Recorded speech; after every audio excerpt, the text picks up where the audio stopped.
આવતીકાલે ગુજરાતના ખેડૂતોની રેલી ગાંધીનગર ખાતે ધામા નાખવાની છે ને આને લઈને કોંગ્રેસના નેતા કરશન બાપુ ભાદરકાએ આહવાન કર્યું છે કે જગતના તાત માટેની લડાઈમાં લોકોએ સહભાગી બનવાની જરૂર છે, કેમ કે જે બીજ થાંભલા નાખવામાં આવી રહ્યા છે તેના વિરોધમાં આ રેલી છે ને સરકારનું પેટનું પાણી નથી હલી રહ્યું, તો સરકારને જગાડવા માટે હવે કોંગ્રેસના નેતાઓ છે તે ખેડૂતોના સમર્થનમાં રેલી કાઢી રહ્યા છે। ત્યારે કરશન બાપુએ શું હુંકાર ભર્યો છે, વિગતે વાત કરીએ।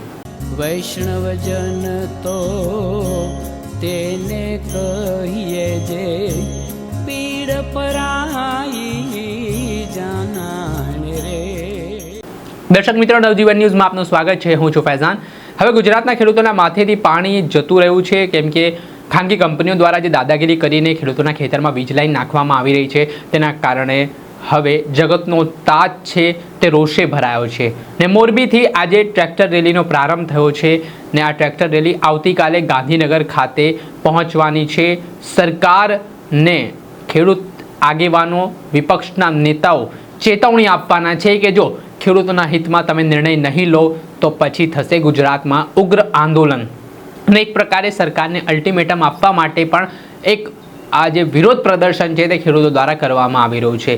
ત્યારે આવતીકાલે 10 વાગે અમદાવાદના શાંતિપુરા સર્કલ ખાતે મોટી સંખ્યામાં લોકોને ઉમટી જવા માટે કોંગ્રેસ નેતા કરશન બાપુ ભાદરકાએ આહવાન કર્યું છે ને તેમણે સરકાર પર આકરા પ્રહાર કરવાની શરૂઆત કરી છે। તેમણે કહ્યું છે કે માંસ સમાન જમીન પર ખેડૂતોના ખેતરમાં જે વીજ થાંભલા નાખવાનો પ્રોજેક્ટ ચાલી રહ્યો છે અને તેમાં પણ ખાનગી કંપનીઓ દ્વારા જે દાદાગીરી કરવામાં આવી રહી છે તે ક્યારેક પણ સાંખી લેવામાં નહીં આવે ને તેના જ વિરોધમાં આ રેલી છે। પહેલા સાંભળો કરશન બાપુના આક્રમક અંદાજને। જાગો જાગો ખેડૂતો જાગો જાગો ખેડૂતો જાગો ખેડૂતો આળસ કરશો તો ઓરાઈ જશો અને પાંદડીની જેમ પતી જશો। ખેડૂતની ખાનદાની ખેતી, ખેડૂત અને ગામડાની આબરૂનો સવાલ છે। 22 કલાક રહ્યા છે, 22 કલાક હજારો ટ્રેક્ટરો પોતાના ખેતર અને ખોડેથી નીકળી ગયા છે। તમે પણ નીકળી જાઓ। આવતીકાલ એટલે કે 15 જૂન સવારે 10 વાગે હજારો અને લાખોની સંખ્યામાં આપણે શાંતિપુરા સર્કલ અમદાવાદ મળવાનું છે। આ સાંઢરૂપી સરકાર, આ સાંઢરૂપી હડકાઈ થયેલી સરકારને નાખવા માટે એક ખેડૂતને પોકાર છે કે આવો, જે જમીનો ઉપર અન્યાય થયા છે। ખેતી આપણી માં છે અને આપણી માની છાતી ઉપર જે અન્યાય રૂપે આ સરકારના કહેવાથી કંપનીઓએ થાંભલા ઉભા કર્યા છે, એ અન્યાયનો સામનો કરવા માટે, ખેડૂતની ખાનદાનીનો ખંખારો ખાવા માટે દરેક ખેડૂતે, દરેક ખેડૂત પ્રેમીએ, દરેક પીડિતે આવતીકાલ 15 જૂન સવારે 10 વાગે શાંતિગ્રામ સર્કલે એક થવાનું છે। અમને વિશ્વાસ છે મારા એક ખેડૂત ઉપર કે તમારું મન તો છે ત્યાં આવવાનું, પણ માત્ર મનથી નહીં થાય, તમારા ખોડિયાને ત્યાં હાજર રાખવું એ ખેડૂતની આવતીકાલની આબરૂ માટે ખૂબ ખૂબ ખૂબ જરૂરી છે। અલગ અલગ જગ્યાએથી હજારો લોકો નીકળ્યા છે, હજારો ટ્રેક્ટર નીકળ્યા છે। તમે પણ તમારા મિત્ર વર્તુળ અને ગામને લઈને પધારો। આપણા હક માટે, આપણી માં, આપણી ખેતી ઉપર થયેલા અન્યાય માટે, પીડિતોની પીડા, પીડિતોની વેદનાને સમજવા માટે લોકશાહીમાં જગતનો તાત ખેડૂત એ ગઈકાલે પણ બાપ હતો, આજે પણ બાપ છે અને હજારો વર્ષ સુધી ખેડૂતને બાપ તરીકે ઓળખ આપવી હોય તો તમારી હાજરી શાંતિપુરા સર્કલ આવતીકાલ 15 જૂન સવારે 10 વાગે ખૂબ ખૂબ જરૂરી છે।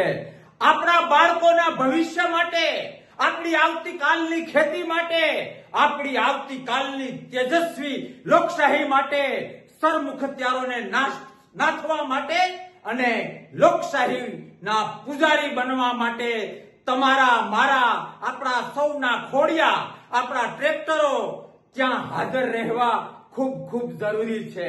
આવો સાથે મળીને એક ક્રાંતિ કરીએ, સાથે મળીને બુલંદ બનીએ કે ખેડૂત એ ગઈકાલે પણ જગતનો તાત હતો અને આગામી વર્ષો સુધી જગતનો તાત જો કોઈ હશે તો એ ખેડૂતો હશે. બધાને આમંત્રણ આપું છું કે આળસ ન કરતા આ સાંઢ રૂપી સરકારને નાથ પહેરાવવા માટે એક ખેડૂતનો દીકરો, એક ખેડૂત પ્રેમીને 15 જૂન સવારે 10 વાગે શાંતિપુરા સરકારે આવવું ગુજરાતના હિતમાં છે, ખેતી, ખેડૂત અને ગામડાના હિતમાં છે, આવતીકાલની લોકશાહીના હિતમાં છે. જો કાલે આળસ કરશો તો ભવિષ્યમાં રોવાનો વારો આવશે. જો કાલે આળસ કરશો તો 7/12 જે નામ છે એ નામ ભૂસાઈ જશે. જો કાલે આળસ કરશો તો જે ખેડૂતોની ખાનદાની છે એ ભૂતકાળ થઈ જશે. એટલે બધા જ કામ સાઈડમાં કરીને આપણી માં, આપણી જનેતા જેવી પ્રેમાળ આપણી ખેતીના રક્ષણ માટે, આપણા ભવિષ્યના રક્ષણ માટે, ખેડૂતને પ્રેમ કરવા માટે બધું જ ભૂલીને હજારો અને લાખોની સંખ્યામાં સૌ એક ખેડૂતનો અવાજ બનીએ, તાકાતથી અમદાવાદ અને ગાંધીનગર જઈએ. 15 જૂન આવતીકાલ સવારે 10 વાગે શાંતિપુરા સર્કલે મળીએ અને લોકશાહીને તેજસ્વી બનાવીએ. જય જવાન, જય કિસાન. ભરોસો છે એક ખેડૂતના દીકરાને, એક ખેડૂતને કે આ વેદના, આ આમંત્રણ હોશે હોશે સ્વીકારશે અને ગુજરાતના ખૂણે ખૂણેથી મારો ખેડૂત અને ખેડૂત પ્રેમી લોકો નીકળી જશે. ટ્રેક્ટર ના હોય તો પોતાના ખોડિયાને હાજર રાખો, પણ આવો લોકશાહીનો અવાજ બનીએ, ખેડૂતોનો પ્રેમ બનીએ, ખેડૂતોના હક અને ખેડૂતો ઉપર થયેલા અન્યાય માટે તાકાતથી લડીએ. જય જવાન, જય કિસાન, ખેડૂત એકતા જિંદાબાદ. જે આપણે સાંભળ્યા કોંગ્રેસ નેતાને, તેઓ લડી લેવાના મૂડમાં દેખાઈ રહ્યા છે અને હાલ તેમનું સ્ફોટક નિવેદન છે તે ગાંધીનગર માટે કોચ કરતો કોલ આપવામાં આવ્યો છે. ત્યારે જોવાનું રહ્યું કે આગામી સમયમાં આવતીકાલે શું નવા જૂની થાય છે. ખેડૂતોથી જોડાયેલા પડે પડના અપડેટો આપના સુધી પહોંચાડતા રહીશું. એટલે નવજીવન ન્યૂઝ જોતા રહો, લાઈક